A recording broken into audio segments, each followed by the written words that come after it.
The win over Cincinnati on Sunday ended with one of the more interesting plays you're ever going to see. Rather than just punt the ball away with a few seconds left, the Ravens snapped the ball to punter Sam Cook and had him just run around to take those 11 seconds off the clock. Once that clock hit 0, he stepped out of the back of the end zone for a safety.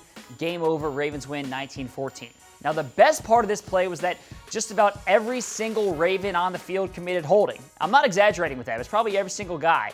And that was by design because the Ravens knew that the game would be over even if they did get penalized. We've pulled together all the great angles we have of this play, and I just have to point out some of the ridiculous takedowns that the Ravens had here. First of all, take a look at Matt Elam on the edge, who just tossed his man to the ground and wasn't letting him go no matter how much time was left on the clock.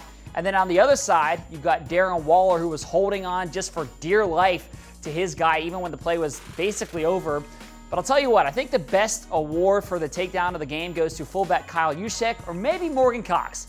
Here's Juice. He just pulled an old school wrestling move at the line of scrimmage to get his guy on the ground. That's a perfectly executed takedown there. It's an old wrestling move, I think.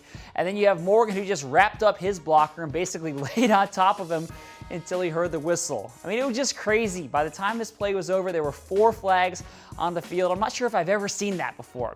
Now, most good Ravens fans will know that this is not the first time we've seen this play run by a Baltimore team. It happened back at the end of Super Bowl 47, and it worked out pretty well there as well. Now, we did an interview with Morgan Cox about this play on this week's episode of Wired, and you're definitely going to want to watch that. And just as a reminder, in case you guys forget, all of our shows air locally on WBAL. Ravens Report is at 7, and Ravens Wired is at 7:30. Both of those are on Saturday, and then Ravens Unscripted is going to air immediately after Saturday Night Live. So check out the slate this week. I know you're going to enjoy it. That's it for me on the final drive today, but as always, thanks for watching, and I'll catch all of you guys again tomorrow.